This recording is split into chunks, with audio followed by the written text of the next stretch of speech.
السلام علیکم ورحمۃ اللہ وبرکاتہ۔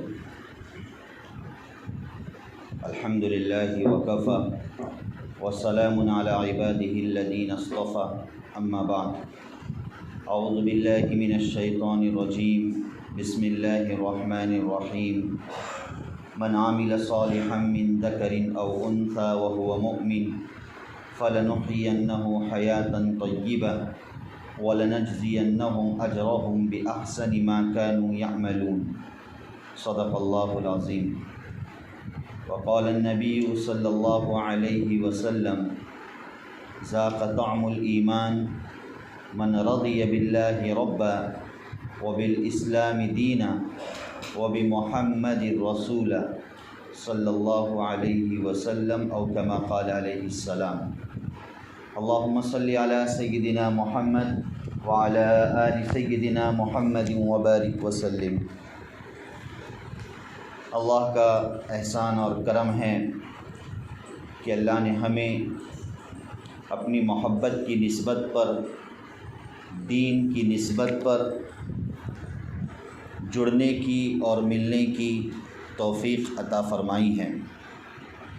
دنیا میں مجلسیں تو بہت سی ہوا کرتی ہیں، دنیا میں نشستیں تو بہت سی ہوا کرتی ہے، مختلف موضوعات پر جمع ہونا ہوتے رہتا ہے، لیکن ظاہر ہے کہ ایک جمع ہونا دنیا کی خاطر، دنیاوی پنچایتوں کی خاطر، اور ایک جمع ہونا اللہ کی محبت کی خاطر، اللہ اور اس کے رسول صلی اللہ علیہ وسلم سے محبت کی خاطر جمع ہونا اور مل بیٹھنا، یہ ایسی مجلس ہوتی ہے اور یہ ایسا اجتماع در حقیقت ہوتا ہے کہ ان مجلسوں میں اگرچہ انسان جمع ہوتے ہیں، لیکن انسان اس بات کا تصور نہیں کر سکتا کہ ایسی مجلسوں کو اللہ اپنی پاکیزہ جماعت فرشتوں کے ذریعے سے گھیر لیتے ہیں۔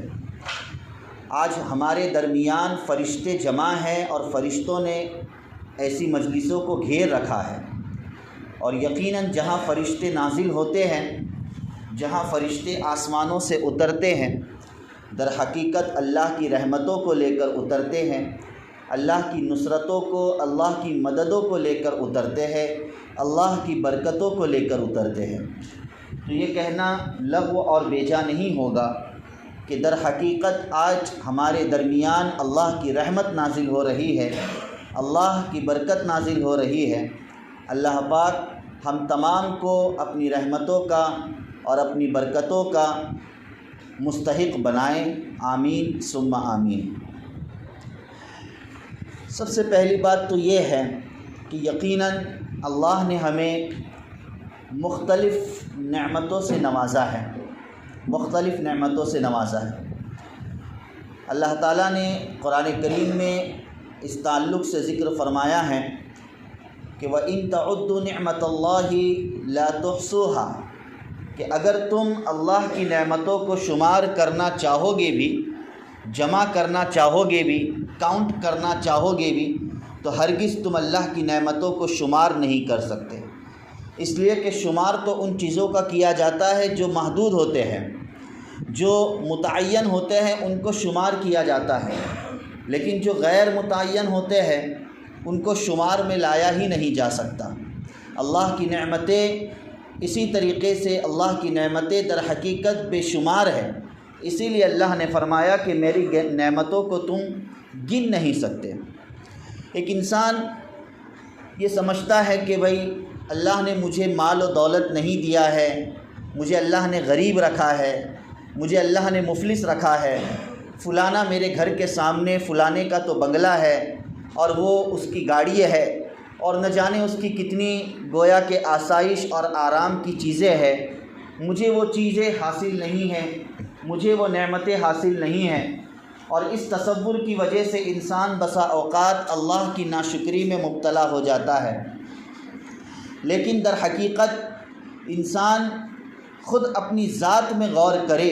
اللہ تعالیٰ نے خود قرآن کریم میں ذکر فرمایا ہے کہ وَفِي أَنفُسِكُمْ أَفَلَا تُبْصِرُونَ، کیا تم اپنی ذات کو نہیں دیکھتے؟ کیا تم اپنے جسموں کو نہیں دیکھتے؟ کیا تم اپنے بدنوں کو نہیں دیکھتے کہ اللہ تعالیٰ نے خود تمہارے اندر لاکھوں اور کروڑوں کی نعمتوں کو اللہ پاک نے چھپائے رکھا ہے۔ یقیناً اللہ نے ہمیں یہ آنکھیں دی ہیں، ان آنکھوں سے ہم دنیا کو دیکھتے ہیں۔ اللہ نے ہمیں کان دیے ہیں، ان کانوں سے ہم باتوں کو سنتے ہیں۔ اللہ نے ہمیں زبان دی ہے جس سے ہم اپنے دل کی باتوں کو پیش کرتے ہیں، اور نہ جانے کتنی نعمتوں سے اللہ نے ہمیں نوازا ہے جس کا ہم اندازہ ہی نہیں کر سکتے۔ پوچھئے ان لوگوں سے جو آنکھوں کی نعمت سے محروم ہیں، پوچھئے ان لوگوں سے جو زبان کی نعمت سے اور کان کے سننے کی نعمت سے محروم ہیں، کہ یقیناً اگر ان کے سامنے اس بات کا تقاضا رکھا جائے کہ تمہیں کون سی چیز چاہیے، تمہیں لاکھوں روپے چاہیے یا تمہیں آنکھیں چاہیے، تو ایک نابینا انسان یہی کہے گا کہ مجھے آنکھیں چاہیے، اس لیے کہ اسے اس کی قدر ہے، اسے اس کی قدر ہے۔ بہرحال یہ وہ نعمتیں ہیں جو ہمارے ظاہر میں نظر آنے والی ہیں۔ ہم کبھی اپنے اندرون کا جائزہ لیں، اپنے جسم کے اندرونی حصوں کا جائزہ لیں، نہ ہم نے کبھی اندر کے پارٹس کو دیکھا ہے، نہ دل کو دیکھا ہے، نہ گردوں کو دیکھا ہے، نہ لیور کو دیکھا ہے، نہ کڈنیوں کو دیکھا ہے، نہ پھیپھڑوں کو دیکھا ہے۔ اللہ تعالیٰ نے ایک عجیب انسان کے جسم کے اندر ایک نظام بنائے رکھا ہے، اور یہ نظام کسی مشین اور کسی مشنری سے نہیں چلتا۔ دنیا میں بڑے بڑے چیزیں بنائی جاتی ہیں، لیکن اس کے پیچھے مشین کام کرتی ہے، اس کے پیچھے ایک بجلی کام کرتی ہے، اور نہ جانے کتنی چیزیں کام کرتی ہیں، تب جا کر وہ چیز بنتی ہے۔ لیکن اللہ نے جو ہمیں جسم عطا کیا ہے اور اس کے اندرون کا جو نظام ہے، کبھی ہم نے اس پر غور نہیں کیا۔ ہاں، ہم ایک لقمہ کھانا کھاتے ہیں اور وہ لقمہ ہم بسم اللہ بول کر اپنے منہ میں ڈال دیتے ہیں، لیکن منہ میں ڈالنے کے بعد وہ کھانا کہاں چلا جاتا ہے، جسم کے کس حصے میں کس طریقے سے پہنچتا ہے، یہ پہنچانے والی ذات صرف اور صرف اللہ کی ہے۔ ظاہر ہے کہ یہی لقمہ اور یہی دانہ اللہ تعالیٰ نے ایک غذا کی نلی رکھی ہے، اللہ تعالیٰ نے ایک سانس کی نلی رکھی ہے، کہ یہ پورا کھانا اور یہ پورا پانی اسی غذا کی نلی سے چلا جاتا ہے اور پیٹ میں جا کر پھر وہ اپنے اپنے کام کرتا ہے۔ لیکن یہ کہ خدا نہ خواستہ، اللہ نہ کرے، اگر ایک دانہ بھی ادھر کا ادھر ہو جاتا ہے اور غذا کی نلی کی بجائے سانس کی نلی میں اگر چلا جائے تو انسان کی سانسیں اکھڑ جاتی ہے، انسان کی سانسیں رک جاتی ہے، وہ نہ جانے کتنا کھانستا ہے اور نہ جانے اسے عجیب اس کی کیفیت ہو جاتی ہے۔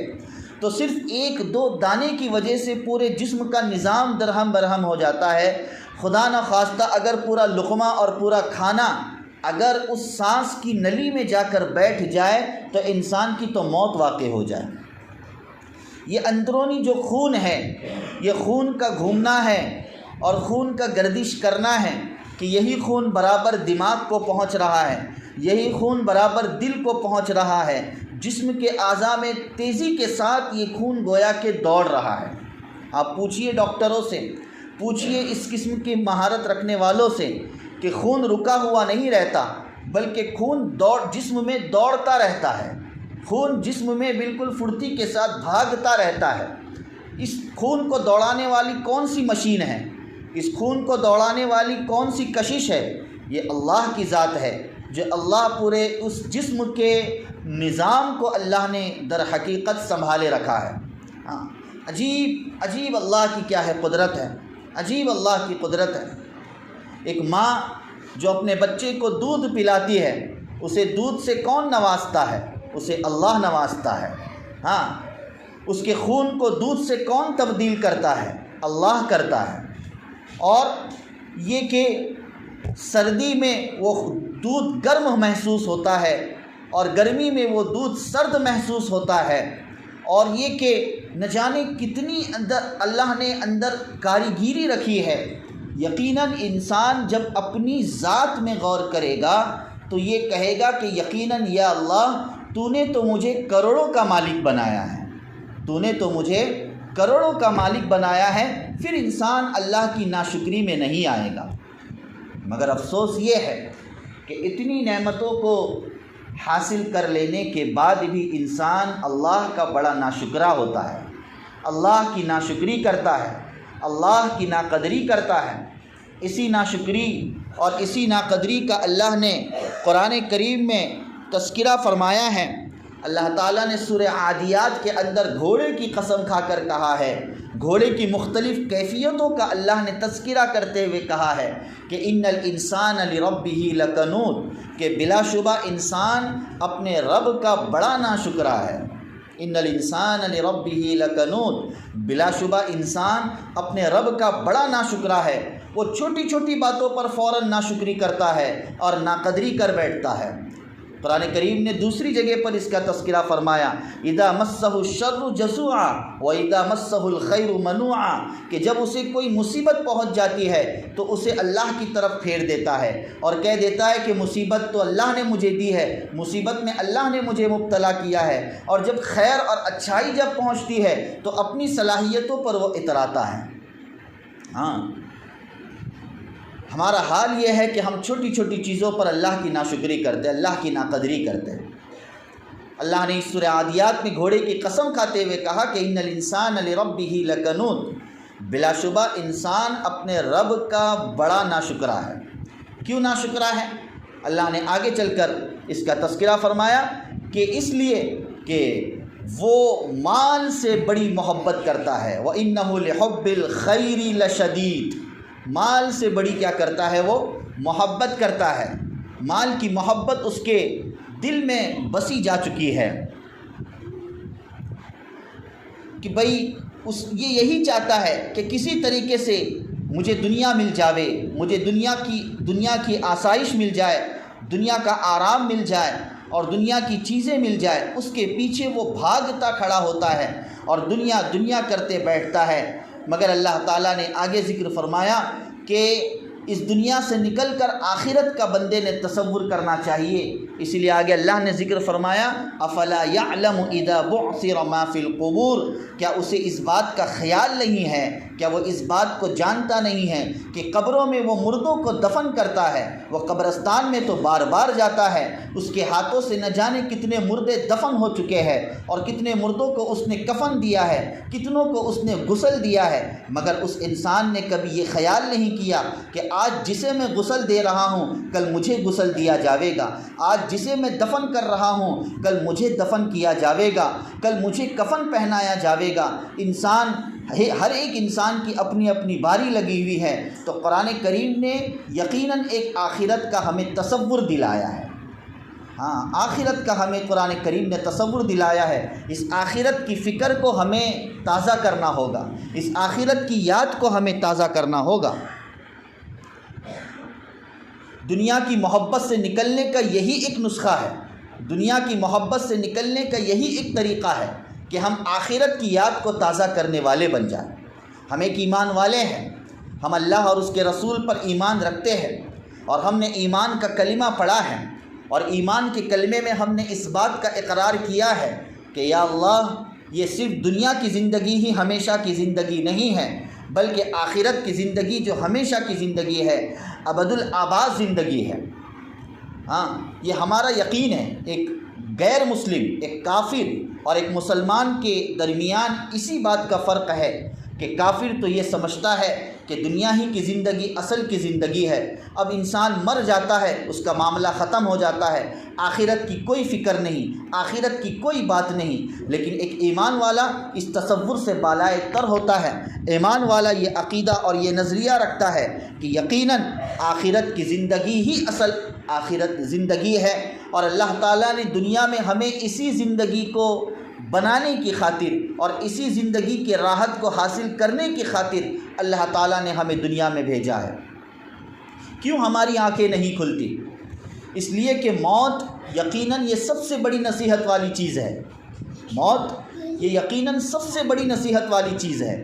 کاش کہ آپ 2 گھنٹے کسی کے بیان کو سنیں، آپ دن بھر کے جلسے کرے، دن بھر کے پروگرام کرے، ہفتے 10 دن کے کانفرنس اور پروگرام کرے، لیکن اللہ کی قسم ان تمام چیزوں سے اتنی نصیحت حاصل نہیں ہوگی جتنی نصیحت کسی کے مرنے والے کے ذریعے سے ہم حاصل کر سکتے ہیں۔ اگر کسی کو موت ہوتی ہے، نبی کریم صلی اللہ علیہ وسلم نے یہ بات ذکر فرمائی ہے کہ موت سب سے بڑی نصیحت ہے، کہ ایک مرنے والے کے تعلق سے ہم یہ غور کریں، یہ خیال کریں کہ یہ آخر کون سی دنیا میں چلا جاتا ہے۔ کیا کسی کافر کی طرح، کسی غیر مسلم کی طرح ہمارا یہ تصور ہے، ہمارا یہ ذہن ہے کہ معاملہ اس کا ختم ہو گیا؟ ہرگز نہیں، بلکہ ہم جانتے ہیں کہ وہ قبر کے گڑھے میں جا چکا ہے۔ اگر اس کے اعمال اچھے ہیں، اللہ کرے اچھے ہو، تو وہی قبر کا گڑھا اس کے لیے جنت کا باغ بن جاوے گا، اور اگر اس کے اعمال برے ہیں، اللہ اس سے حفاظت فرمائے، تو وہی قبر کا گڑھا اس کے لیے جہنم کی دہکتی آگ اور انگاروں کا ذریعہ اور مسکن بن جاوے گا۔ ہاں، دوزخ میں جانا اور آخرت میں جنت اور جہنم، وہ تو بہت بعد کی چیز ہے۔ یہ قبر ہی انسان کی آخرت کے مراحل ہے، اسی لیے کہا کہ قبر انسان کی آخرت کی منزلوں میں سب سے پہلی منزل ہے، وہیں سے اس کے حساب و کتاب کا معاملہ در حقیقت شروع ہو جاتا ہے۔ ہم یہ خیال کریے، تصور کریں کہ ہم اپنی قبر کو کیا بنا رہے ہیں اس دنیا میں رہتے ہوئے۔ اگر ہم اللہ کی فرما برداری کر رہے ہیں تو یقیناً ہماری قبر آخرت کے اعتبار سے، ہماری قبر انشاءاللہ جنت کا نمونہ بنے گی۔ اور اللہ نہ کرے اگر ہم اپنے مولا کو ناراض کر رہے ہیں تو یہی قبر ہمارے لیے جہنم کا ذریعہ اور مسکن اور گھر بن سکتی ہے۔ اور جس قبر کے تعلق سے نبی کریم صلی اللہ علیہ وسلم نے ذکر فرمایا کہ وہ قبر ایسی قبر ہوگی کہ جب اس میں کسی بندے کو ڈالا جاوے گا، اور اگر اس کے حق میں عذاب ہوگا اور اللہ تعالیٰ نے عذاب کا فیصلہ سنایا ہوگا تو وہ عذاب کوئی آسان عذاب نہیں ہوگا۔ اللہ کی پناہ، اللہ اکبر، ہم اگر ہمارے گھر میں اللہ نہ کرے اگر کوئی سانپ نظر آ جاتا ہے یا چھوٹا سا بچھو نظر آ جاتا ہے، تو جب تک ہم اس کو مارتے نہیں، ہم دم نہیں لیتے، ہم سکون کی سانس نہیں لیتے کہ بھئی نہیں کہیں ایسا نہ ہو کہ وہ ڈس لے۔ بہرحال تو اس سانپ کو مارنے کی خاطر پورا گھر کیا پورا محلہ پیچھے آ جاتا ہے اور اس سانپ کو مار کے ہی دم لے لیتا ہے۔ مگر ہم ان سانپوں کا کیا کریں گے؟ مگر ہم ان بچھوؤں کا کیا کریں گے جن بچھو اور سانپوں کو مارنے کے لیے ہماری قبر میں یقیناً کوئی نہیں آئے گا؟ ہماری قبر میں یقیناً کوئی نہیں آئے گا، وہاں سوائے ہمارے کوئی نہیں ہوگا، اور وہ سانپ اور وہ بچھو دنیا کے سانپ اور بچھو کی طرح نہیں ہوں گے، بلکہ اللہ نے عذاب دینے کی خاطر مستقلاً ان کو بد سے بدتر زہریلا اللہ تعالیٰ نے بنایا ہوگا کہ وہ سانپ اور بچھو ایک ہی دفعہ ڈسے گے نہیں بلکہ متعدد دفعہ ڈستے چلے جائیں گے اور قبر کی زندگی کو بد سے بدتر بناتے چلے جائیں گے۔ تو یہ آخرت کا تصور یہ انسان کے سدھرنے کے لیے، یہ انسان کے سنورنے کے لیے بہت بڑی چیز ہے اور یہ بہت بڑی نصیحت ہے۔ ہمیں چاہیے کہ ہم ہر موقع پر، ہر لمحے پر آخرت کا تصور کریں، آخرت کی یاد تازہ کریں۔ دنیا میں اگر کوئی مصیبت آ بھی گئی، اللہ سے دعا کرے کہ اللہ مجھ پر کوئی مصیبت نہ آئے، لیکن بالفرض اگر مصیبت آ بھی گئی تو فوراً آخرت سے اس کا موازنہ کرے کہ آخرت کے مقابلے میں اس کی تو کوئی حیثیت نہیں ہے، یا اللہ مجھ کو اس مصیبت سے نکال دے، مجھے بس آخرت کا متمنی بنا۔ یقیناً اس تصور سے دنیا کی بڑی سے بڑی مصیبت بھی ہمارے لیے ہلکی بن سکتی ہے۔ اس تصور سے اور اس خیال سے ساری مصیبتیں ہمارے لیے یقیناً ہلکی بن سکتی ہے، بشرط یہ کہ بار بار ہم آخرت کا تذکرہ کریں، بار بار ہم آخرت کا مذاکرہ کرنے والے بن جاوے۔ آج حال یہ ہے، آج ہمارے اندر بددینی، آج ہمارے اندر بے دینی عام ہو چکی ہے۔ نہ جانے ہم کس چیز کو مسلمانیت سمجھ لیا ہے، نہ جانے ہم نے کن چیزوں کو ایمانیت سمجھ لیا ہے۔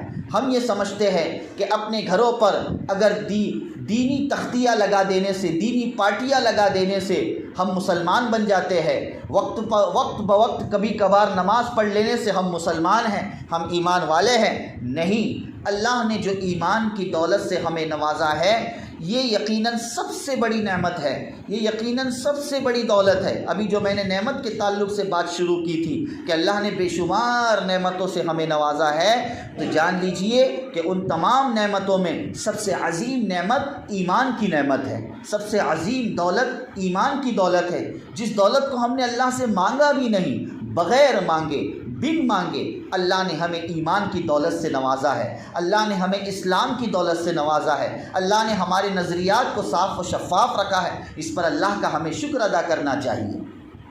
اور اس ایمان کو بچانے کی حد درجے ہمیں فکر اور کوشش کرنی چاہیے، اس ایمان کو بچانے کی فکر اور کوشش کرنی چاہیے، ورنہ نبی کریم صلی اللہ علیہ وسلم کی وہ حدیث کہ اعتبار خاتمے کا ہوتا ہے، اگر پوری زندگی ہماری کیسی گزر جائے اور آخرت اور آخری لمحہ ہمارا بے ایمانی میں گزر جائے تو یقین جانیے ہم سب سے بڑا خسارہ اور نقصان اٹھانے والے ہو گئے۔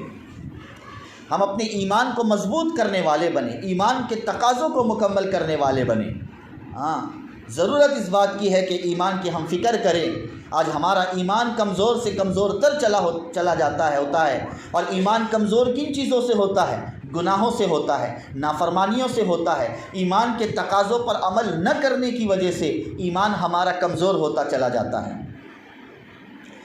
آج ہر طریقے سے یہ کوشش کی جا رہی ہے، باطل کی پوری کوشش ہے اور باطل کی پوری سازش ہے کہ کس طریقے سے ایمان ان کے دلوں سے ختم کیا جاوے، اسلام ان کی زندگیوں سے، ان کے گھروں سے، ان کے ماحول سے، ان کے معاشرے سے ختم کیا جاوے، اس کی ہر طریقے سے فکریں کی جا رہی ہے۔ نبی کریم صلی اللہ علیہ وسلم کا وہ فرمان مبارک جو آج بالکل صادق آتا ہے، اللہ کے رسول صلی اللہ علیہ وسلم نے فرمایا کہ قیامت سے پہلے ایک زمانہ ایسا آئے گا، اور یقیناً وہ زمانہ آ چکا ہے ماؤ بہنوں، وہ زمانہ آ چکا ہے کہ نبی کریم صلی اللہ علیہ وسلم نے فرمایا کہ بادروا بالاعمال، کہ اعمال پر قائم رہو، عمل کرتے رہو، نیکیاں کرتے رہو، نمازیں پڑھتے رہو، دین پر قائم رہو، ثابت قدم رہو، وگرنہ اعمال میں اگر کمزوری پیدا کرو گے، اللہ اکبر، اعمال میں اگر کٹوتی پیدا کرو گے، نمازوں کو چھوڑو گے، ذکر و اذکار و تلاوت کو چھوڑو گے، یہ ساری جو چیزیں ہیں، ذکر کرنا، ذکر و اذکار میں لگے رہنا، تلاوت کلام پاک کرنا، نمازیں پڑھنا، تسبیحات پڑھنا، یہ سارے اعمال کے کام ہیں، یہ اعمال خیر ہے، اور انہی اعمال خیر سے ایمان زندہ ہوتا ہے، اور انہی اعمال خیر سے ایمان باقی رہتا ہے۔ تو اللہ کے رسول صلی اللہ علیہ وسلم نے عمل کرنے کی ترغیب دی کہ قیامت سے پہلے عمل کرتے رہو، عمل کو نہ چھوڑنا، دین کے پابند اور شریعت کے پابند بننا۔ کیوں؟ اس لیے کہ ایک زمانہ ایسا آئے گا کہ فتنن کقطع اليوم اللیل المظلم، کہ ایسے فتنے آئے گے دنیا میں جیسے تاریک رات ہوتی ہے، کہ جس طرح تاریک رات ہوتی ہے، گھٹا ٹوپ اندھیرا ہوتا ہے، اس طریقے سے فتنے در فتنے اس امت پر آوے گے، اور حال یہ ہوگا لوگوں کا کہ یصبح الرجل مؤمنا ویمسی کافرا ویمسی مؤمنا ویصبح کافرا، کہ آدمی صبح کو تو ایمان کی حالت میں اپنے گھر سے نکلے گا، لیکن گھر میں لوٹتے وقت، شام کو لوٹتے وقت بے ایمانی کی حالت میں لوٹے گا۔ ہاں، ایمان کو بیچ چکا ہوگا، اسلام کو بیچ چکا ہوگا، اپنے مذہب کو تبدیل کر چکا ہوگا، رات میں سوتے وقت تو ایمان کی حالت میں ہوگا، لیکن کچھ ایسا عمل کر لے گا جس کی وجہ سے صبح کو وہ کافر بن جاوے گا۔ یقیناً آج منٹوں میں، آج گھنٹوں میں ہم اپنے ایمان کو بیچ رہے ہیں، ہم اپنے ایمان کو فروخت کر رہے ہیں، جس کا ہمیں اندازہ بھی نہیں ہے۔ میں خصوصاً ان بچیوں کے تعلق سے کہنا چاہتا ہوں، ان لڑکیوں کے تعلق سے کہنا چاہتا ہوں، اللہ معاف فرمائے کہ ہمارے اس ملک ہندوستان میں، ہمارے اس ملک میں نہ جانے کتنی ہماری مسلم بچیاں، کتنی ہماری مسلم لڑکیاں ایمان سے ہاتھ دھو بیٹھ رہی ہے، ہمیں اس کا اندازہ بھی نہیں ہے۔ آج ہزاروں کی تعداد میں نہیں بلکہ لاکھوں کی تعداد میں مسلم بچیاں ایمان سے نکل رہی ہیں، لاکھوں کی تعداد میں ایمان سے نکل رہی ہیں، اور یہ وہ بچیاں ہیں جو اسکول اور تعلیم کے نام پر یونیورسٹیوں میں جا کر پڑھ رہی ہے، کالجز میں جا کر پڑھ رہی ہے، اور بسا اوقات بہت سی وہ بچیاں ہیں جو اپنے گھر بار سے نکل کر دور جا کر مثلا پونا میں رہ رہی ہے، یا مہاراشٹر کے کسی دوسرے علاقے اور حصے میں پڑھ رہی ہے، کہ بھئی کیوں؟ کہ بھئی ہماری لڑکی وہاں گئی ہے، ماشاءاللہ ہماری بچی جاب کرنے کی خاطر پڑھائی کر رہی ہے، اور یونیورسٹی میں ہے، 14ویں میں ہے، 15ویں میں ہے، اور نہ جانے کیا کیا ڈگریاں حاصل کر رہی ہے، لیکن کوئی یہ خیال نہیں کر رہا ہے کہ ان ڈگریوں کو حاصل کرنے کے پیچھے اپنے ایمان کو بیچ رہی ہے، ان ڈگریوں کو حاصل کرنے کی خاطر وہ بچیاں اپنے ایمان سے محروم ہو رہی ہے، اپنے ایمان کو بیچ رہی ہے۔ آج کتنی کیسز ہے، آج کتنے مسائل ہے، آپ کو اندازہ نہیں ہوگا اس بات کا کہ کتنی مسلم بچیوں نے عشق و معاشرے کے نام پر، غیروں کے ساتھ بھاگنے کے نام پر، اپنے ایمان اور شادیاں کرنے کے نام پر اپنے ایمان اور اسلام کو چھوڑ دیا ہے۔ ان کی تعداد لاکھوں تک پہنچ چکی ہے۔ میں یہ لاکھوں کی تعداد کا تذکرہ کسی اور جگہ کا نہیں کر رہا، خود ہمارے اس مہاراشٹر کا کر رہا ہوں کہ ہمارے اس مہاراشٹر کے اندر اور یہ قریبی علاقوں کے اندر لاکھوں بچیاں اسلام سے نکل چکی ہیں۔ ان کی فکر کون کرے گا؟ یہ کیوں ایمان سے نکل رہی ہے؟ یہ کیوں اسلام سے نکل رہی ہے؟ وجہ اس کی یہی ہے کہ اعمال پر قائم نہیں ہے، اعمال کی فکریں نہیں کی گئی، ان کے گھروں میں اعمال نہیں بتلائے گئے، ان کی صحیح تعلیم و تربیت کی فکریں نہیں کی گئی۔ یاد رکھیے، اگر ایجوکیشن کے نام پر اور تعلیم کے نام پر ہم اپنے ایمان کو بیچ رہے تو لات ماریے ایسی تعلیم کو، لات مار دیجئے ایسے ایجوکیشن کو جس کی ہمیں قطعاً ضرورت نہیں۔ وہ علم نہیں بلکہ وہ تو فتنہ ہے، وہ تو فتنہ ہے جس فتنے کی وجہ سے ہم اپنے ایمان سے محروم ہو رہے ہیں۔ اور ضرورت ہے کہ ہم اپنے گھروں میں دینی ماحول پیدا کریں، اپنی بچیوں پر ہم خاص نظر رکھیں، اپنی لڑکیوں پر ہم خاص نظر رکھیں، ان کی نگرانی کریں، ان کی بہترین تعلیم و تربیت کریں، انہیں اعلیٰ طریقے سے دین کی تعلیم سکھلانے کی فکر اور کوشش کریں۔ ایسی دینی محفلوں میں، ایسی دینی مجلسوں میں، ایسے دینی اجتماعات میں ہم انہیں لانے کی فکر اور کوشش کریں، اس لیے کہ شروع سے ہی ان کا ایک ماڈرن ذہن ہوتا ہے، ایک آزادانہ مزاج ہوتا ہے، ایک آزادانہ ذہن ہوتا ہے۔ انہیں اللہ رسول سے محبت نہیں کروائی جاتی، انہیں اللہ رسول کی پہچان نہیں کروائی جاتی ہے، جس کی بنا پر وہ جب ایک جوانی کی عمر کو وہ پہنچ جاتے ہیں، ایجوکیشن ان کے اوپر سر چڑھ جاتا ہے، تو جس کی وجہ سے وہ سب کچھ بھول جاتے ہیں۔ انہیں اللہ رسول کی بات دقیانوسیت لگتی ہے، اللہ رسول اور دین کی باتیں انہیں گویا کہ ایک روایتی اور رسمی لگتی ہے، اور ان چیزوں سے وہ پیچھے رہتے ہیں، جس کا نتیجہ یہ ہوتا ہے کہ کافر اور غیر اسے اچک لیتا ہے اور اس کی عزتوں کو پامال کر دیتا ہے۔ ضرورت اس بات کی ہے کہ ہم ہوش کے ناخن لیں۔ کتنی ہماری بچیاں اسلام سے نکل رہی ہے، اللہ معاف فرمائے۔ اپنے گھروں کو ایک دینی مزاج دینے کی فکر اور کوشش کریں۔ ماں و بہنوں، اللہ نے آپ کے اندر بڑی تاثیر رکھی ہے، مردوں سے بڑھ کر اللہ نے آپ کے اندر تاثیر رکھی ہے کہ جب کوئی معاشرے کی عورتیں سدھرنے اور سنورنے پر آ جائے اور ماحول اور معاشرے کو بنانے پر آ جائے تو مرد حضرات وہ کام نہیں کر سکتے ہیں جو عورتیں کر سکتی ہیں۔ اللہ نے وہ طاقت عورتوں کو نصیب فرمائی ہے، اور اللہ نہ کرے اس کے برعکس اگر کسی ماحول اور معاشرے کو بگاڑنا ہو تو مرد اس ماحول اور معاشرے کو اتنا نہیں بگاڑ پاتے جتنی عورتیں بگاڑتی ہیں۔ تو ماحول اور معاشرے کے بنانے میں اور ماحول اور معاشرے کے سنوارنے میں آپ کا بڑا دخل ہے، آپ کی بڑی تاثیر ہے، اللہ نے آپ کو بڑی طاقت نصیب فرمائی ہے۔ خدا را اس طاقت کا آپ صحیح استعمال کیجئے، اپنے ماحول اور معاشرے میں ایک دینی مزاج اور ایک دینی فضا قائم کرنے کی فکر اور کوشش کریں، اس لیے کہ اکثر شریعت سے دوری عورتوں کی بنا پر ہوتی ہے۔ رسم و رواج کی طرف مردوں کے مقابلے میں عورتیں زیادہ جاتی ہیں اور عورتیں زیادہ مائل ہوتی ہے۔ ہر لمحہ ہم فکر اور کوشش یہ کریں کہ ہمارا گاؤں کیا کہتا ہے، ہماری سوسائٹی کیا کہتی ہے، ہماری برادری کیا کہتی ہے، اس طرف نہ جائیے گا، بلکہ کسی چیز کو شروع کرتے وقت یہ خیال ہونا چاہیے کہ میرا رب کیا کہتا ہے، میرا اللہ کیا کہتا ہے۔ یقیناً کسی کام کو شروع کرنے سے پہلے ہم بسم اللہ پڑھتے ہیں، کسی کام کو شروع کرنے سے پہلے کسی مولانا کو بلا کر یا امام صاحب کو بلا کر ہم قرآن کریم کی تلاوت کرتے ہیں، قرآن خوانی رکھتے ہیں۔ یاد رکھیے کہ یہ قرآن خوانی کرنا اور اسی طریقے سے بسم اللہ کروانا، اس کا مطلب کیا ہوا؟ اس کا مطلب یہ ہوا کہ ہم اللہ کے نام سے شروع کرتے ہیں تاکہ اس کی رحمتیں اور اس کی برکتیں باقی رہے۔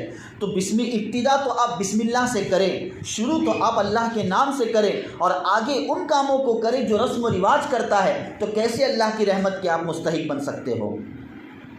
آپ نے یہ تصور چھوڑ دینا چاہیے کہ رسم و رواج کیا کہتا ہے۔ آپ کے ذہن میں یہ تصور ہونا چاہیے کہ شریعت کیا کہتی ہے، اسلام کیا کہتا ہے، دین کیا کہتا ہے، کہ بھئی کسی جگہ پر شادی کا پروگرام ہے، کسی جگہ پر نکاح کا پروگرام ہے تو شادی اور نکاح کو کیسے کیا جائے، شادی اور نکاح کا طریقہ کار، اسلامی اصول کیا ہے۔ افسوس کہ خصوصاً میں کوکن کے تعلق سے یہ کہنا چاہتا ہوں کہ ہمارا کوکن رسم و رواج کا، کوکن کی مائیں بہنیں رسم و رواج کی بڑی شکار ہوتی ہے کہ بھئی ابتدا سے لے کر آخر تک نہ جانے ہمارے یہاں یہ چلتا ہے، ہمارے یہاں یہ چلتا ہے، ہمارے یہاں کے حساب سے ایسا ہونا چاہیے، یہ کہہ کر گویا کہ در حقیقت ہم اپنی شادی کو رسم و رواج کے سپرد کر دیتے ہیں۔ کوئی کیوں یہ نہیں کہتا کہ بھئی اللہ کے یہاں کیا چلتا ہے، نبی کے یہاں کیا چلتا ہے، دین میں کیا چلتا ہے، اسلام میں کیا چلتا ہے، اسے جاننے کی اور اسے سمجھنے کی کوشش کریں۔ ہاں، یہ بہت اشد ضرورت ہے کہ ہم اپنے ماحول کو بنانے کی فکر اور کوشش کریں، اور خصوصاً اپنی بچیوں کو دینی تعلیم دینے کی فکر اور کوشش کریں۔ نبی کریم صلی اللہ علیہ وسلم نے جو قیامت کی نشانیاں گنوائی ہیں، ان بہت ساری نشانیاں اللہ کے رسول صلی اللہ علیہ وسلم نے قیامت کی گنوائی ہے۔ ان نشانیوں میں سے ایک نشانی اللہ کے رسول صلی اللہ علیہ وسلم نے یہ بھی ذکر فرمائی ہے کہ قیامت سے پہلے ایک زمانہ ایسا آئے گا کہ اولاد اپنے والدین کی نافرمان بن جائے گی۔ آج حال یہ ہے کہ یقیناً اولاد اپنے والدین کی نافرمان بن چکی ہے۔ کیوں اولادیں ہماری اپنی بات نہیں مانتی ہیں؟ کیوں نہیں مانتی ہے؟ یہ قیامت کی نشانیوں میں سے ایک نشانی ہے۔ اس لیے کہ اولاد ہمیں کیوں نہیں پہچانتی؟ اس لیے کہ ہم نے اولاد کو اللہ کی پہچان نہیں کرائی، نبی کی پہچان نہیں کرائی۔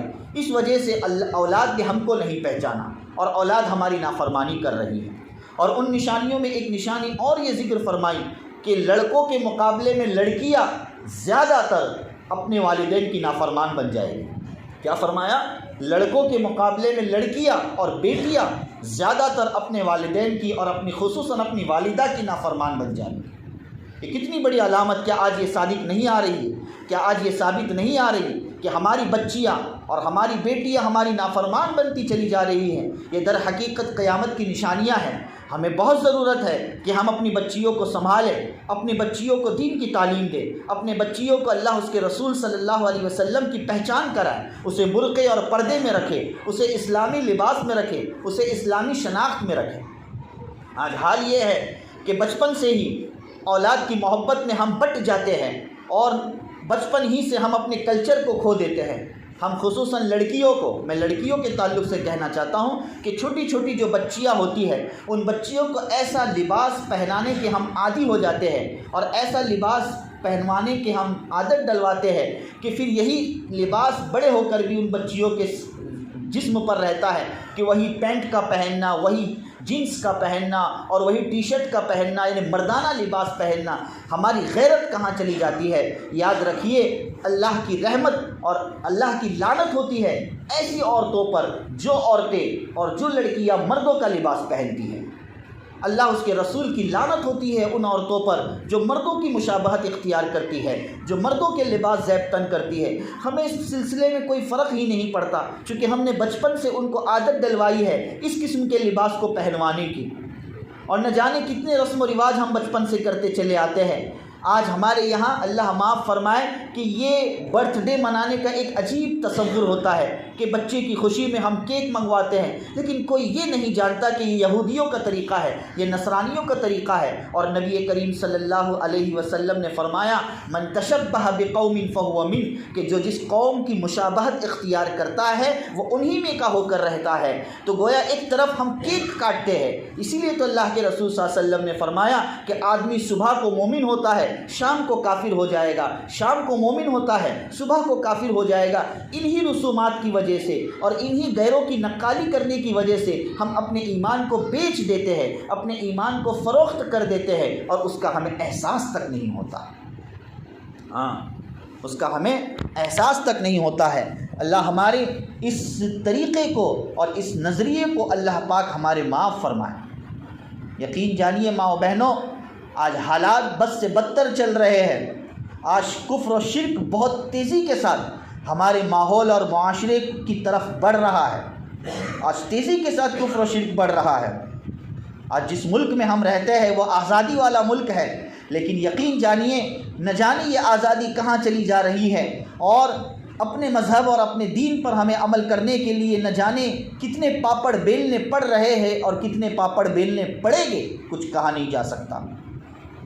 آج کفر و شرک بڑی تیزی کے ساتھ بڑھ رہا ہے، کیسے کیسے انداز سے ہمارے ماحول میں کفر آ رہا ہے، کیسے انداز سے شرک آ رہا ہے، اس کا ہمیں تصور بھی نہیں۔ اب اس کے لیے ضرورت اس بات کی ہے کہ ہم اپنے اندر سمجھداری پیدا کریں۔ اپنے اندر کس بات کیا پیدا کرے؟ سمجھداری پیدا کریں۔ یاد رکھیے، دینداری جو حاصل ہوتی ہے وہ سمجھداری سے حاصل ہوتی ہے۔ دین کا سمجھداری سے بڑا گہرا تعلق ہے، بڑا گہرا تعلق ہے۔ ہمارے اندر سمجھداری آنا بہت ضروری ہے، ہم ناسمجھی میں مبتلا نہ ہوں، سمجھداری سے کام لیں، کیا صحیح، کیا غلط، کیا اچھا، کیا برا، اس کو ہم سمجھنے کی کوشش کریں۔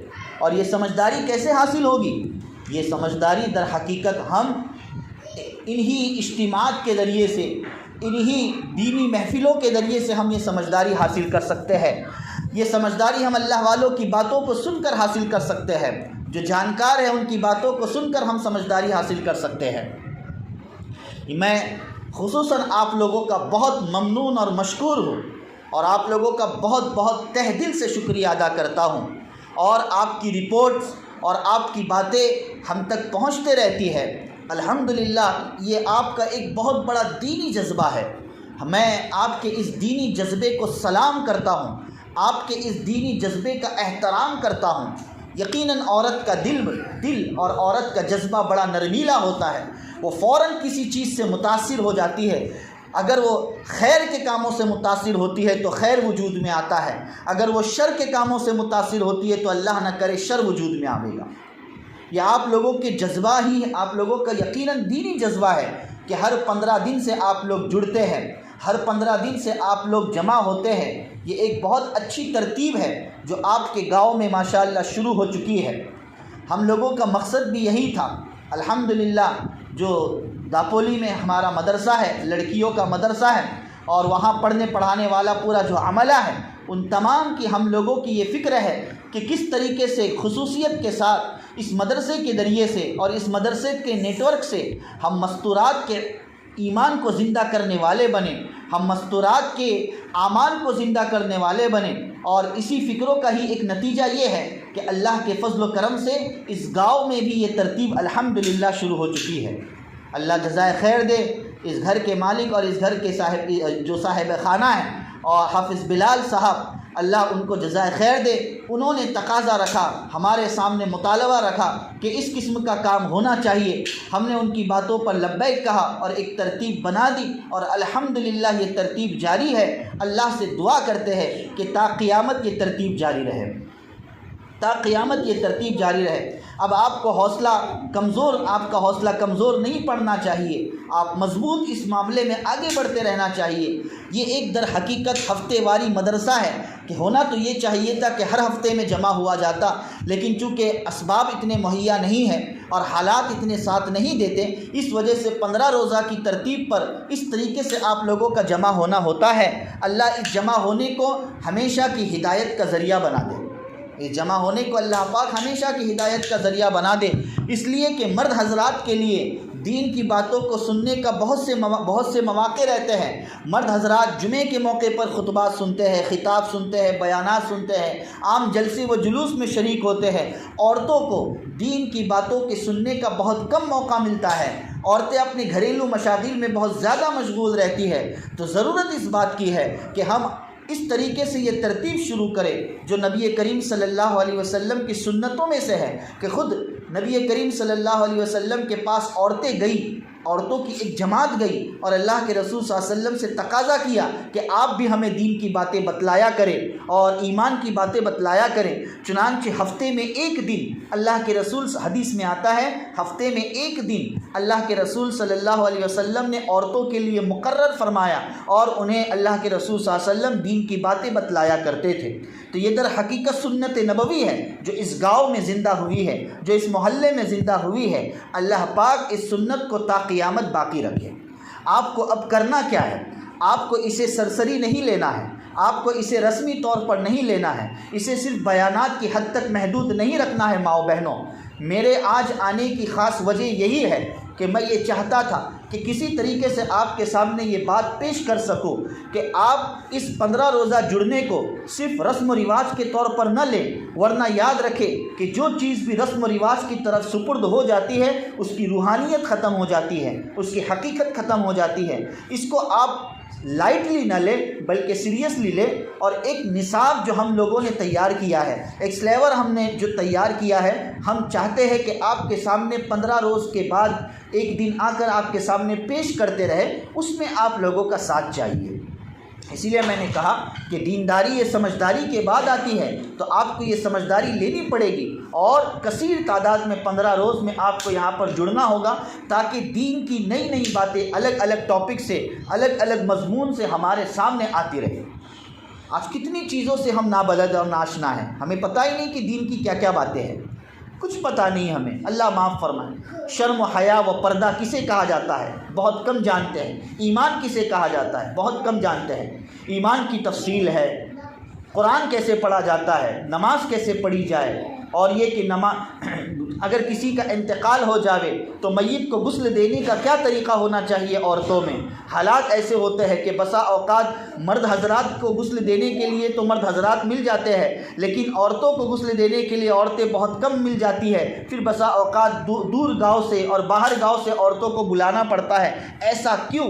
آج ہمارے اندر دین مر چکا ہے، اس وجہ سے یہ حالات آئے ہیں۔ کیوں نہیں ایسا ہوتا کہ ہر محلے اور ہر بستی میں کم سے کم 10 سے 15 عورتیں ایسی ہر موقع پر موجود ہونی چاہیے جو بر موقع میت کو غسل دے سکے، بر موقع ان سارے تقاضوں کو وہ پورا کرنے والی بنے۔ یہ کب ملے گا؟ یہ سیکھنے سے ملے گا، ایسی مجلسوں میں آنے کی وجہ سے ملے گا، اور آپ خود بھی ان مجلسوں میں آئیں اور دوسری عورتوں کو، ماؤں بہنوں کو، اور خصوصاً ان بچیوں کو اور ان لڑکیوں کو لانے کی کوشش کریں جو تعلیم اور کالجز میں پڑھ رہی ہے اور جو اسکولوں میں پڑھ رہی ہے، تو وہ خاص خصوصیت کے ساتھ ایسی مجلسوں میں جڑی رہیں، تاکہ بچپن سے ہی اور ابتدا سے ہی جب ان کے سامنے اللہ اور اس کے رسول کی باتیں آتی رہے گی تو اللہ اور رسول کی معرفت اور پہچان ہوگی، اور پھر بڑے ہونے کے بعد جب اس طریقے سے ناساز ماحول ان کے سامنے آئے گا تو انشاءاللہ ان کا ایمان محفوظ رہ سکتا ہے، ان کا ایمان انشاءاللہ بچ سکتا ہے۔ تو ماؤں بہنوں، دین کو زندہ کرنے کی فکر کریں، دین کو آباد کرنے کی فکر کریں۔ جس نے دین کو آباد کیا اللہ اس کی دنیا کو بھی آباد کرے گا، اللہ اس کی آخرت کو بھی آباد کرے گا۔ اللہ نے جو آپ کو مقام دیا ہے ماؤں بہنوں، وہ مقام کوئی چھوٹا مقام نہیں ہے، اللہ نے آپ کو بہت بہت بڑا مقام اللہ نے آپ کو دیا ہے۔ اسی لیے نبی کریم صلی اللہ علیہ وسلم نے ذکر فرمایا، الدنیا کلھا متاع وخیر متاع الدنیا المرأۃ الصالحہ، کہ دنیا برتنے کا سامان ہے اور دنیا کی چیزوں میں سب سے بہترین چیز کون سی ہے؟ نیک عورت ہے۔ اللہ کے رسول صلی اللہ علیہ وسلم نے نیک عورت کو دنیا کی چیزوں میں سب سے بہترین چیز قرار دیا ہے۔ تو یہ مرأۃ صالحہ، نیک عورت بننے کی صفات ہم اپنے اندر پیدا کرنے والے بنیں، کہ میں کیسے نیک بنوں، میں خود بھی نیک بنوں اور میں اپنی اولاد کو بھی نیک بنانے کی فکر کروں، میں گھر کے ماحول کو بھی نیک بنانے کی فکر کروں۔ اس کے لیے بنیادی چیز یہ ہے کہ ہم نمازوں کی پابند کریں، نمازوں کی پابندی کریں۔ آج عورتوں میں نماز بہت کم پڑھی جاتی ہے، بہت کم عورتیں ہوتی ہیں جو ماشاءاللہ 5 وقتہ نماز پڑھتی ہے، وگرنہ اکثر عورتیں سوائے مغرب کے اور کوئی نماز نہیں پڑھتی ہے۔ تو نمازوں کی پابند ہم بنیں، کوئی نماز ہم سے چھوٹنے نہ پائے، اس کی فکر کریں۔ ماؤں بہنوں، آج گھر میں ہم چاہتے ہیں کہ ہمارے گھر میں برکت حاصل ہو، ہمارے گھر میں روزی حاصل ہو۔ آج ہر ماں کی تمنا ہوتی ہے کہ میرا لال، میرا بیٹا، چاہے وہ فارن میں ہو، چاہے وہ انڈیا میں کام کر رہا ہے، میرے نظر کے سامنے کام کر رہا ہے، اس کو برکت والی روزی ملے، اس کو رحمت والی روزی ملے۔ تو ضرورت اس بات کی ہے کہ ہم اپنے گھروں میں نماز کو زندہ کریں۔ اس گھر میں برکت رہتی ہے جس گھر میں نماز پڑھی جاتی ہے۔ جس گھر میں نماز نہیں ہوتی ہے، چاہے روپے پیسے لاکھوں اور کروڑوں کی شکل میں آئے لیکن وہ باقی نہیں رہتے۔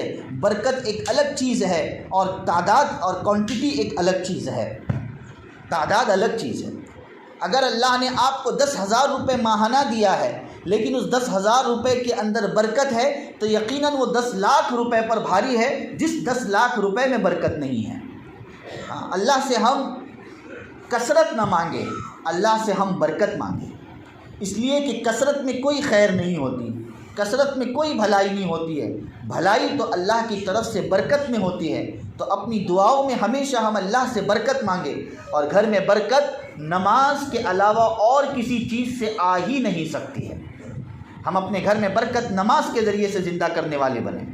آج مائیں بہنیں نماز سے بہت دور ہے، بہت دور ہے، نمازوں کو یوں ہی چھوڑ دیتی ہے، نماز پابندی سے نہیں پڑھتی ہے۔ ایسا نہیں ہونا چاہیے، بلکہ گھر کے سارے کام کاج وہ بعد میں ہوگے، جہاں اذان ہو گئی، جہاں وقت ہو گیا، نماز کا وقت میسر ہے، فوراً ہم نماز پڑھنے والے بنیں۔ اور یہ کہ پتہ نہیں یہ ہماری زندگی کی آخری نماز ہو، اس کے بعد ہمیں اللہ کے حضور سجدہ کرنے کی توفیق ملتی بھی ہے یا نہیں ملتی ہے، اس لیے نماز کی پابندی کرنے والے بنیں۔ اسی لیے اللہ کے رسول صلی اللہ علیہ وسلم نے فرمایا کہ ایک مرد کے مقابلے میں عورت کے لیے جنت میں داخل ہونا بہت آسان ہے۔ ایک مرد کے مقابلے میں عورت کے لیے جنت میں داخل ہونا بہت آسان ہے۔ لوگوں نے پوچھا وہ کیسے؟ نبی کریم صلی اللہ علیہ وسلم نے فرمایا کہ عورت یہ چند کام کر لے تو ان کاموں کی بنا پر وہ جنت میں داخل ہو جائے گی، اس لیے کہ اس کے اوپر گھر کے باہر کی تو کوئی ذمہ داری نہیں ہے، کمانے کی ذمہ داری تو شوہر پر ہے، کمانے کی ذمہ داری تو شوہر پر ہے، ساری ذمہ داریاں شوہر پر ہے۔ عورت اپنے گھریلو زندگی کو سنبھال لے اور چند کام کر لے۔ ان چند کاموں میں سے پہلا کام نبی کریم صلی اللہ علیہ وسلم نے فرمایا کہ جو عورت 5 وقت کی نماز پڑھے، سب سے پہلا کام جو عورت 5 وقت کی نماز پڑھے، پھر دوسرا کام کہ وہ اور اس کے بعد ماہ رمضان کے روزے رکھے، جو اللہ تعالیٰ نے روزے فرض فرمائے ہیں ان روزوں کو رکھے، اور اس کے بعد تیسرا کام نبی کریم صلی اللہ علیہ وسلم نے فرمایا کہ اپنے شوہروں کی اطاعت کرے، اپنے شوہروں کی فرما برداری کرے، اپنے شوہروں کی نافرمانی نہ کرے۔ یہ 3 کام کر لے تو اللہ کے رسول صلی اللہ علیہ وسلم نے ذکر فرمایا کہ جنت کے 8 دروازے ہیں، جس دروازے میں سے چاہے عورت داخل ہو جائے اللہ تعالیٰ نے اس کے لیے وسعت رکھی ہے۔ تو عورت کے لیے جنت میں داخل ہونا بہت آسان ہے، مخصوص اعمال ہے آپ کے۔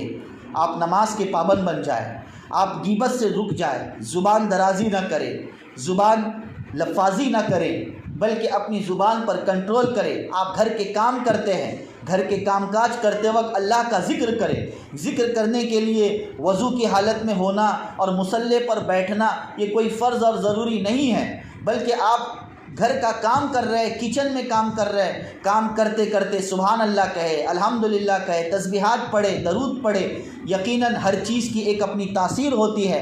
آپ یہ الفاظ پڑھتے جاؤ گے اور یہ ساری برکتیں آپ کے کھانے میں چلی جائے گی، اور اسی کھانے کو آپ کا شوہر کھائے گا، اسی کھانے کو آپ کی اولاد کھائے گی، اسی کھانے کو گھر کے سارے افراد کھائے گے، تو کیا وہ برکتیں ان کی زندگیوں میں داخل نہیں ہوگی؟ ہرگز داخل ہوگی، ضرور داخل ہوگی۔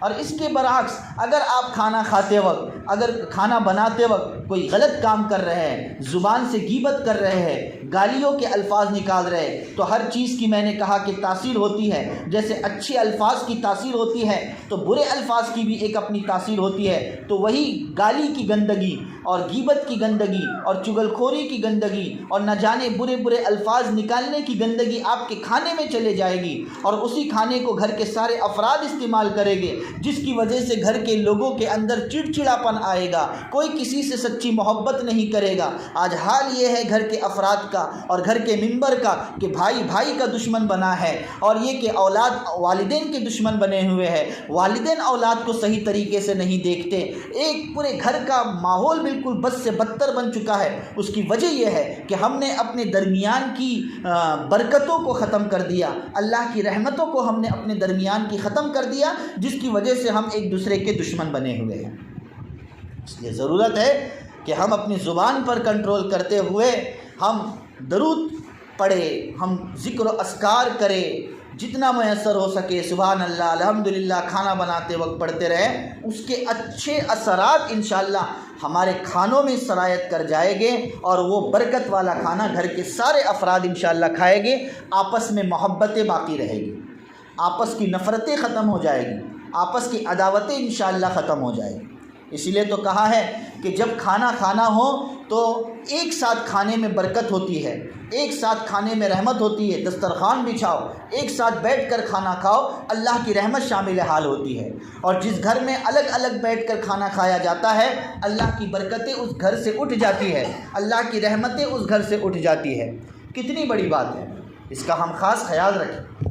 تو بہرحال یہ بہت ہی اچھی بات ہے کہ یہ آپ لوگوں کے یہاں یہ ترتیب شروع ہوئی ہے، اور ماشاءاللہ میں یہ کہوں گا کہ اور بھی جگہوں پر ماشاءاللہ آپ کی دیکھا دیکھی ترتیب شروع ہو چکی ہے۔ چند گاؤں میں شروع ہوئی ہے، داپولی شہر میں شروع ہوئی ہے۔ انشاءاللہ اس کا بھی ثواب آپ لوگوں کو ملتا رہے گا کہ وہاں بھی ہفتے واری اور 15 روزہ بعض جگہوں پر جڑنا ہوتا ہے، مستورات کو جوڑا جاتا ہے، اور اسی طرح ان کے دین اور ایمان کی فکریں کی جاتی ہے۔ مقصد اس کا یہی ہے کہ کسی نہ کسی طریقے سے ہم اپنے ایمان کو بچا کر دنیا سے لے جاویں، ہم اپنے ایمان کی حفاظت کرنے والے بن جائے، ایمان کو ہم سب سے پہلے سمجھنے والے بن جائے کہ ایمان کیا چیز ہے۔ اور ایمان کو سمجھنا انہی دینی مجلسوں میں ہوگا، انہی دینی محفلوں میں ہوگا کہ ہم ایمان کیسے سمجھیں اور ایمان کی ہم کیسے حفاظت کرنے والے بنیں۔ تو یہ بہت اچھا موقع ہے، بہت اچھا لگا۔ الحمدللہ 15 روزہ ترتیب یہ جاری ہے۔ اللہ ہمیشہ اس ترتیب کو باقی رکھنے والا بنائے، اور آپ کے اس جذبے کو اللہ تعالیٰ ہمیشہ باقی رکھنے والا بنائے۔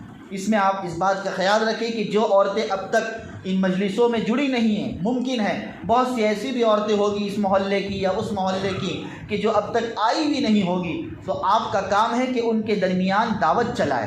ایسا نہیں، دعوت چلائے، اس لیے کہ حدیث میں آتا ہے الدال علی الخیر فہو کفاعلہ، کہ خیر کی طرف رہنمائی کرنے والا ایسا ہی ہے جیسے کہ وہ خیر کا کام کرنے والا ہے۔ اگر آپ کی دعوت کی وجہ سے وہ شخص آ گیا، وہ عورت آ گئی، تو انشاءاللہ اس کے آنے کا اجر و ثواب آپ کو بھی نصیب ہوگا۔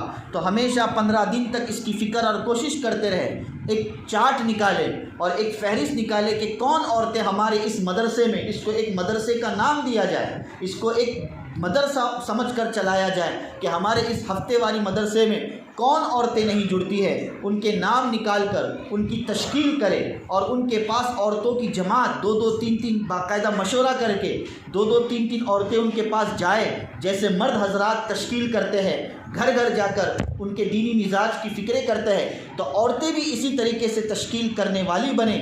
2-2 3-3 عورتیں مل کر، جیسے ہم کسی کی ملاقات کے لیے چلے جاتے ہیں تو ان عورتوں کی ملاقات کے لیے جائے، اور ان کو اس مدرسے میں اور ان کو اس محفلوں میں آنے پر ہم آمادہ کرنے والے بنیں، اور کوشش یہ کریں کہ ہمارے ماحول اور معاشرے سے اور ہمارے حلقے سے کوئی بھی بے ایمان دنیا سے نہ جائے۔ ہماری لڑکیوں کا، خصوصاً ہماری بچیوں کا ایمان انشاءاللہ محفوظ رہے گا۔ لوگ یہ سمجھتے کہ بھئی یہ ہمارے یہاں تھوڑی ہو رہا ہے، یہ تو فلانے کی یہاں ہو رہا ہے، فلانے گاؤں میں ہو رہا ہے یا فلانی سٹی میں ہو رہا ہے، ہمارے یہاں پر تو کوئی غیر اس طرح ایمان سے نکلتا نہیں ہے۔ ایسی بات نہیں ہے۔ اذان ہو رہی ہے، 2 منٹ ذرا رک جائیے۔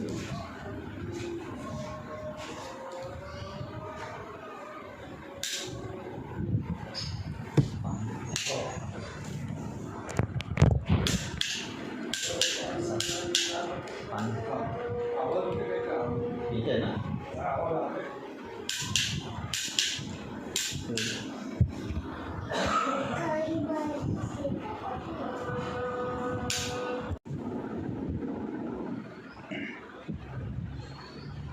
اللهم صل على سيدنا محمد وعلى آل سيدنا محمد وبارك وسلم۔ آواز آ رہی ہے اوپر؟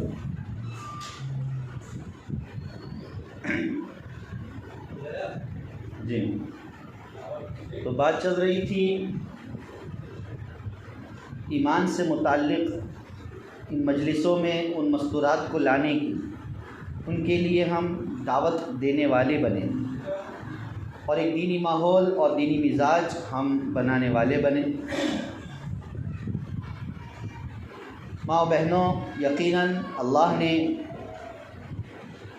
یہ ہمارے لیے ایک سنہرا موقع رکھا ہے، اور حدیث میں آتا ہے من یرید اللہ بہ خیرا یفقہہ فی الدین، کہ اللہ جس کے ساتھ بھلائی کا ارادہ کرتے ہیں، اللہ جس کے ساتھ خیر کا ارادہ کرتے ہیں، اسے دین کی سمجھ عطا فرماتے ہیں۔ تو یقیناً اللہ نے ہمارے ساتھ بھلائی کا ارادہ کیا ہے اور خیر کا ارادہ کیا ہے، اس لیے اللہ نے ہمیں دین کو سمجھنے کے لیے اللہ نے ہمیں جمع فرمایا ہے۔ تو یہ یقیناً اللہ کا انتخاب ہے، اسے ہم اپنے آپ سے گوائے نہیں، بلکہ اسے ہمیشہ باقی رکھنے کی ہم فکر اور کوشش کریں۔ تو اپنے اندر ہم اعمال کو حتی الامکان زندہ رکھنے والے بنیں۔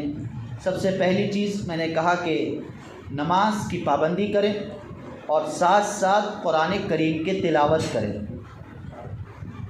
اس لیے کہ قرآن کریم کی تلاوت سے صرف ثواب نہیں ملتا۔ ہم یہ سمجھتے ہیں کہ قرآن پڑھنے سے صرف ثواب ملتا ہے، اور یقیناً ثواب ملتا ہے۔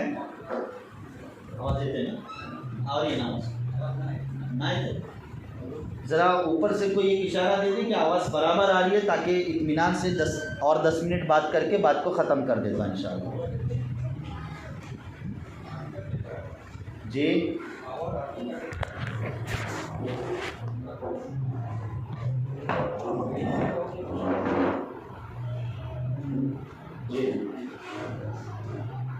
کہ قرآن کریم کی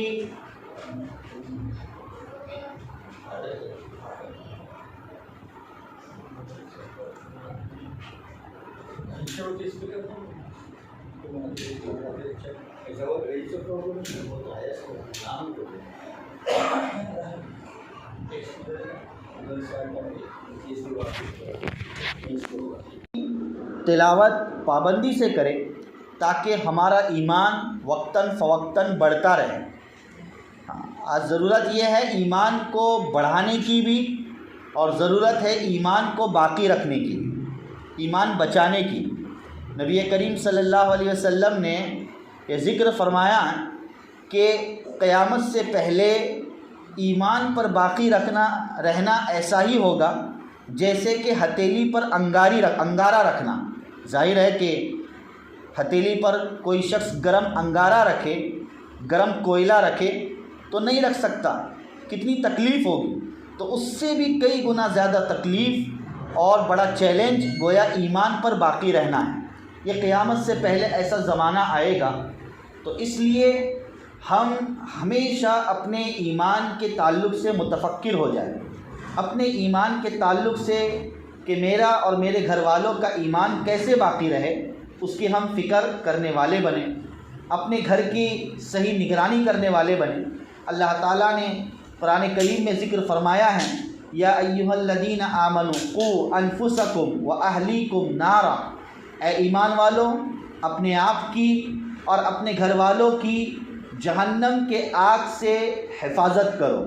اللہ اکبر، جہنم کی آگ سے حفاظت کرو، اللہ تعالیٰ نے خود قرآن میں ذکر فرمایا۔ تو کیسے حفاظت ہوگی؟ یعنی وہ اعمال اور وہ کام ہم نہ کریں جو کام اور وہ اعمال جہنم میں لے جانے والے ہوں اور جہنم کی دہکتے انگاروں میں داخل کرنے والے ہوں۔ ان اعمال سے ہم اپنے آپ کو بچانے والے بنیں۔ ہمارے گھروں میں کوئی نازیبہ کام، کوئی غلط کام اور اللہ کو ناراض کرنے والا کام ہرگز نہ ہو، اس کا ہم خاص ماؤں بہنوں خیال کرنے والے بنیں۔ کوئی غیر شرعی کام ہمارے گھروں میں نہ ہو، اس لیے کہ انسان کی موت کب آ جاوے، کس حال میں آ جاوے، کچھ کہا نہیں جا سکتا۔ کہ بھئی ہم اگر اللہ کی نافرمانی کر رہے اور اللہ کی نافرمانی کرتے کرتے اگر انسان کی موت آ جائے تو یقیناً بے ایمانی کی موت مل جاوے گی۔ اللہ ہم سب کی حفاظت فرمائے۔ ہم اپنے دلوں میں ہمیشہ قیامت کا تصور کریں، قیامت کی فکر کرنے والے بنیں۔ عامةً لوگ پوچھتے ہیں کہ بھئی قیامت کب واقع ہوگی، کہ بھئی ابھی چند سالوں میں ہوگی کہ نہیں ہوگی۔ یہ اس کا علم تو سوائے اللہ کے اور کسی کو نہیں ہے، اس کا علم سوائے اللہ کے اور کسی کو نہیں ہے۔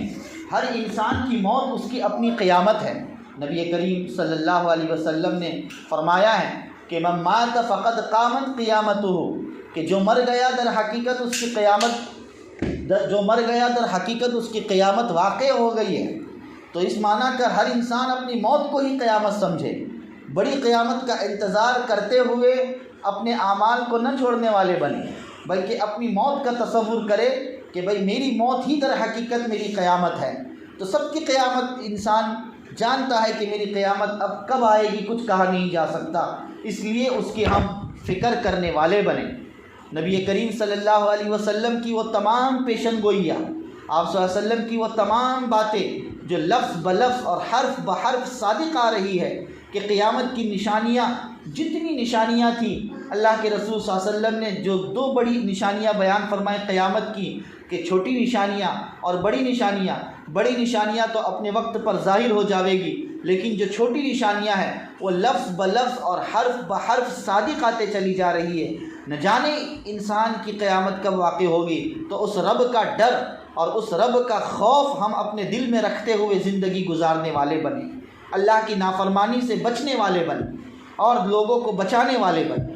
اور میں خصوصیت کے ساتھ گھر کے ماحول کو صحیح اور درست کرنے کے لیے میں خصوصیت کے ساتھ اس بات کو کہوں گا کہ ہم اپنے موبائل کا صحیح استعمال کرنے والے بنیں۔ ماؤ بہنوں، اپنے موبائل کا صحیح استعمال کرنے والے بنیں۔ یہی موبائل نہ جانے ہمارے لیے ہلاکت کا بھی سامان بن سکتا ہے، اللہ کی ناراضگی کا بھی سامان اور ذریعہ بن سکتا ہے۔ ان چیزوں سے ہم اپنے اور اپنے اولاد کو بچانے والے بنیں۔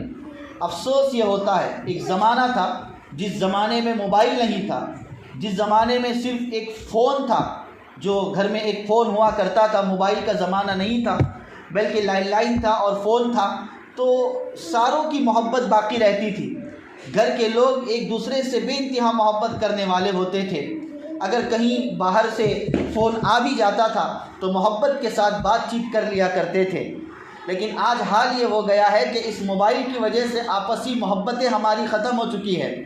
ہر ایک اپنا موبائل لے لے کر اپنے گھروں میں بیٹھتا ہے۔ پہلے تو گھر کے جو بزرگ ہوا کرتے تھے، دادی جان ہوا کرتی تھی، نانی جان ہوا کرتی تھی، یا دادا یا نانا ہوا کرتے تھے، بچے ان کے پاس بیٹھتے تھے، ان سے کہانیاں سنتے تھے، ان کے تجربوں کو سنتے تھے، ان کے مشاہدوں کو سنتے تھے، ان کی قربانیوں کو سنتے تھے اور ایک نیا سبق لیتے تھے، ایک نیا جوش لیتے تھے۔ لیکن آج کا حال یہ ہے کہ آج کوئی بڑوں کے سامنے بیٹھنے کے لیے تیار نہیں ہے، آج کوئی بڑوں کی باتوں کو سننے کے لیے تیار نہیں ہے۔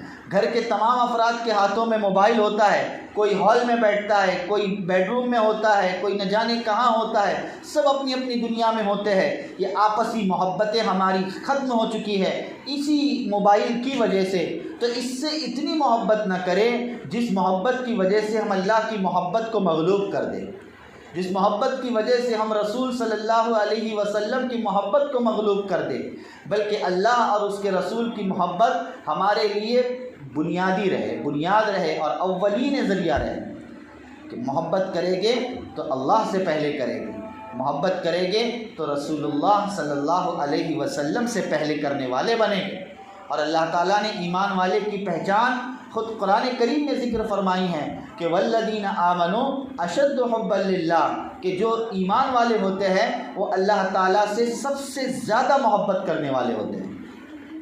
ہم زبان سے تو کہہ دیتے ہیں کہ ہم اللہ سے بہت محبت کرتے ہیں، لیکن یہ زبانی محبت کافی نہیں ہے، بلکہ محبت کا تقاضا تو یہ ہے کہ ہر حال میں ہم اللہ کی پہلے مانیں، پھر بعد میں دنیا کی بات مانیں۔ افسوس یہ ہوتا ہے کہ پہلے ہم دنیا کی بات مانتے ہیں اور اللہ کی باتوں کو یوں ہی چھوڑ دیتے ہیں۔ اللہ تعالیٰ نے قرآن کریم میں ذکر فرمایا قُلْ إِنْ كَانَ آبَاؤُكُمْ وَأَبْنَاؤُكُمْ وَأَزْوَاجُكُمْ وَعَشِيرَتُكُمْ وَأَمْوَالٌ اقْتَرَفْتُمُوهَا وَتِجَارَةٌ تَخْشَوْنَ كَسَادَهَا أَحَبَّ إِلَيْكُمْ مِنَ اللَّهِ وَرَسُولِهِ وَجِهَادٍ فِي سَبِيلِهِ فَتَرَبَّصُوا حَتَّى يَأْتِيَ اللَّهُ بِأَمْرِهِ۔ اگر تمہارے آبا، تمہارے باپ داداؤں کی محبت، تمہاری اولاد کی محبت، تمہارے بیویوں کی محبت اور دنیا کی چیزوں کی محبت اللہ کی محبت سے اگر زیادہ ہے تو یاد رکھو کہ تم پر اللہ کا عذاب آ جاوے گا، جو عذاب تمہیں ختم کر دے گا، تمہیں نیست و نابود کر دے گا۔ تو ہمیں چاہیے کہ دنیا کی محبت کو ہم پیچھے ڈالیں، محبت کریں، لیکن اصل محبت تو اللہ سے کرنے والے بنیں۔ ہر محبت میں ہم اللہ کی محبت کو ڈھونڈیں۔ اگر شوہر بیوی سے محبت کرتا ہے یا بیوی شوہر سے محبت کرتی ہے تو محبت کس لیے کرتی ہے؟ اللہ کے لیے کرتی ہے۔ حدیث میں آتا ہے نبی کریم صلی اللہ علیہ وسلم نے فرمایا کہ جب کسی شخص میں یہ تین چیزیں ہوتی ہے، تو ایسی صورت میں اللہ پاک اسے ایمان کی لذت عطا فرماتے ہیں۔ یہ حدیث پیش کر کے بات ختم کرتا ہوں۔ نبی کریم صلی اللہ علیہ وسلم نے فرمایا کہ جب کسی شخص میں یہ 3 خصلتیں ہوتی ہیں اور یہ 3 عادتیں ہوتی ہیں تو ایسی صورت میں اللہ پاک اسے ایمان کی حلاوت نصیب فرماتے ہیں، ایمان کی مٹھاس نصیب فرماتے ہیں۔ پہلی چیز کیا ہے کہ وہ اللہ اور رسول سے سب سے زیادہ محبت کرنے والا بن جائے۔ پہلی چیز کیا ہے؟ اللہ اور رسول سے سب سے زیادہ محبت کرنے والا بن جائے۔ اور دوسری چیز اور دوسری خصلت کیا بیان فرمائی کہ دوسروں سے اگرچہ وہ محبت کرتا ہے لیکن دوسروں کی محبت بھی اللہ کی خاطر کرے۔ سبحان اللہ، دوسروں کی محبت بھی ہم کس کے لیے کریں؟ اللہ کے لیے کریں۔ کہ ماں اپنی اولاد سے محبت کرتی ہے مگر کس لیے؟ اللہ کی خاطر کرتی ہے۔ کہ بھائی میں اپنے اولاد سے محبت کیوں کر رہی ہوں؟ اس لیے کہ میرے اللہ کا حکم ہے محبت کرنے کا، میرے اللہ کی وجہ سے میں اپنی اولاد سے محبت کرتی ہوں۔ اسی وجہ سے اگر میری اولاد ایسی نافرمان بن جائے کہ اگر مجھے مجبور کرے اللہ کے خلاف بغاوت پر آمادہ کرنے کا تو ایسی صورت میں اولاد کی بات نہیں مانتی۔ شوہر بیوی سے محبت کرے اللہ کے لیے، بیوی شوہر سے محبت کرے اللہ کے لیے۔ اور تیسری چیز نبی کریم صلی اللہ علیہ وسلم نے فرمائی کہ ایمان میں داخل ہونے کے بعد ایمان سے نکلنا اور کفر اختیار کرنا اسے اتنا ہی ناپسند ہو جیسے کسی کو آگ میں جانا ناپسند ہوتا ہے۔ کہ بھائی میں آگ میں جس طرح جانا ناپسند ہے اس سے بھی کئی گنا زیادہ ایمان کو چھوڑنا مجھے پسند نہیں ہے، چاہے دنیا میں کتنی ہی آفر آ جائے، چاہے دنیا میں کتنے ہی میرے لیے سہولتیں باطل دینا شروع کر دے کہ اگر تم ایمان سے نکل جاؤ گے تو تمہیں یہ سہولتیں ملے گی، تمہیں یہ چیزیں ملے گی، ایسا ایسا ملے گا، میں لات مارتا ہوں ان تمام چیزوں کو۔ کیوں؟ اس لیے کہ میرا ایمان ہی میرا سرمایہ ہے، میرا ایمان ہی میری سرخروئی اور میری کامیابی کا ذریعہ ہے، میں اس کو کبھی چھوڑنے والا نہیں بنوں گا۔ جب یہ 3 خصلتیں ہو جاوے گی تو اللہ تعالیٰ نبی کریم صلی اللہ علیہ وسلم نے فرمایا کہ ایسے شخص کو ایمان کی حقیقت نصیب ہو جائے گی، ایمان کی لذت اور ایمان کی مٹھاس نصیب ہو جائے گی۔ اللہ پاک وہ لذت اور وہ مٹھاس ہم تمام کو عطا فرمائیں۔ تو بہرحال باتیں تو بہت ساری ہیں ماں بہنوں، آپ بہت سارے باتیں سنتے رہتے ہیں، اصل ہے عمل کرنا اور اپنی زندگی میں لانا۔ اللہ پاک ہماری زندگیوں میں ایمان کو زندہ فرمائے، ہماری زندگیوں میں اللہ پاک دین اور اسلام کو اللہ پاک زندہ فرمائے، اور فتنوں سے، مصیبتوں سے، آفتوں سے اللہ پاک ہم سب کی حفاظت فرمائے۔ مختصر دعا کر لیتے ہیں اور پھر بات انشاءاللہ ختم کی جاوے گی۔ درود شریف پڑھ لیں۔ الحمدللہ رب العالمین، اللہم صلی علی سیدنا محمد وعلی آل سیدنا محمد وبارک وسلم۔ الحمدللہ الذی ہدانا لہذا وما کنا لنہتدی لولا ان ہدانا اللہ، ربنا لا تزغ قلوبنا بعد اذ ہدیتنا وہب لنا من لدنک رحمۃ انک انت الوہاب، ربنا انک جامع الناس لیوم لا ریب فیہ ان اللہ لا یخلف المیعاد، اللہم اغفر لنا ذنوبنا یا رب العالمین، اللہم اغفر لنا ذنوبنا یا رب العالمین، اللہم اغفر لنا ذنوبنا یا رب العالمین۔ یا الہ العالمین، رحم کا معاملہ فرما، کرم کا معاملہ فرما، ستاری و غفاری کا معاملہ فرما۔ یا الہ العالمین، تیری قہاریت سے، تیرے غضب و غصے سے، تیرے انتقام و بدلے سے، عذاب و سزا سے اے مولا کریم ہم سب کی حفاظت فرما، سیئات کو حسنات سے مبدل فرما، تیری رضا و خوشنودی نصیب فرما، تیرا شوق، ذوق، سچی محبت نصیب فرما، تیرے لاڈلے حبیب علیہ الصلاۃ و تسلیم کی سچی محبت نصیب فرما۔ مولا ہم سب کو معاف فرما، جو دنیا سے جا چکے ہیں قبر میں کروڑ کروڑ آرام نصیب فرما، ان کے درجات کو بلند فرما، عذاب قبر سے ان کی، ہماری، ہم سب کی حفاظت فرما، فتنہ قبر سے سب کی حفاظت فرما۔ اے مولا کریم آخرت کی تیاری کرنے کی توفیق و سعادت نصیب فرما، آخرت کی تیاری اور فکر کرنے کی توفیق و سعادت نصیب فرما۔ اے مولا کریم جو پریشان حال ہے ان کی پریشانیوں کا خاتمہ فرما، جو مصیبتوں میں گرفتار ہے ان کی مصیبتوں کا خاتمہ فرما۔ اے مولا کریم ہم سب کی حفاظت فرما، جو بے سہارا ہے انہیں سہارا نصیب فرما، جو بے روزگار ہے انہیں حلال روزی نصیب فرما، جو بیماریوں میں مبتلا ہے انہیں بیماریوں سے شفا نصیب فرما، تندرستی و صحت و عافیت نصیب فرما۔ اے مولا کریم شفا کاملہ عاجلہ نصیب فرما۔ اے مولا کریم ہمارے بڑوں کی بھی مغفرت فرما، ہمارے چھوٹوں کی بھی مغفرت فرما، ہمارے مردوں کی بھی مغفرت فرما، عورتوں کی بھی مغفرت فرما۔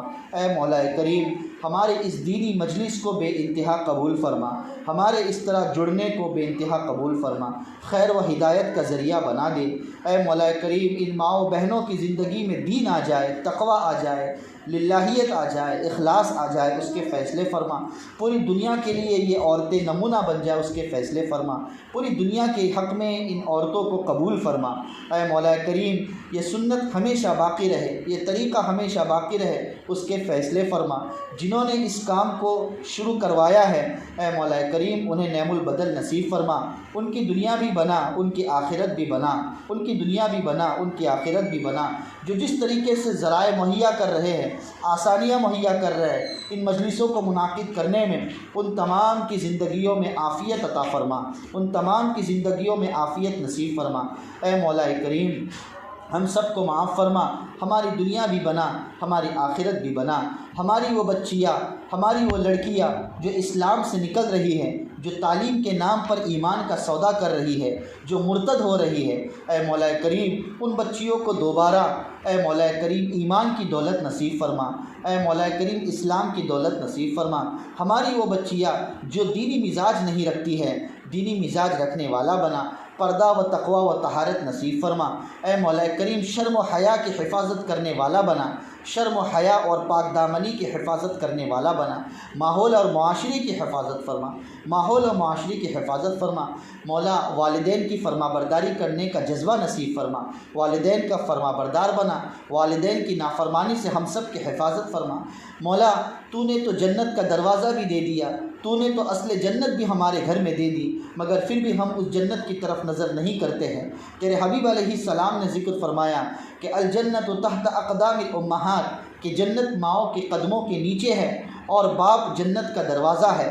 اے مولا کریم تو نے تو ہمیں گھر میں جنت بھی دے دی ہے، تو نے تو ہمیں گھر میں جنت کا دروازہ اور جنت کا گیٹ بھی دے دیا ہے، لیکن اس جنت کی طرف ہماری کبھی نظر نہیں جاتی ہے۔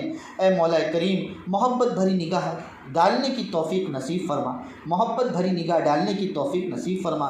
اے مولا کریم ہم سب کو معاف فرما، والدین کے حقوق ادا کرنے کی توفیق اور طاقت نصیب فرما۔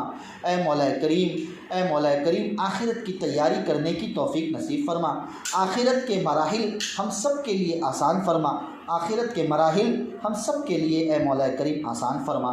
نبی علیہ الصلاۃ والتسلیم نے، صحابہ کرام نے، اولیاء اعظام نے جتنے مقدس مقامات پر جو خیر و فلاح کی دعائیں مانگی ہیں ان میں ہمارا حصہ نصیب فرما، جن شرور و فتن سے پناہ چاہی ہیں ان سب سے ہمارے حفاظت فرما۔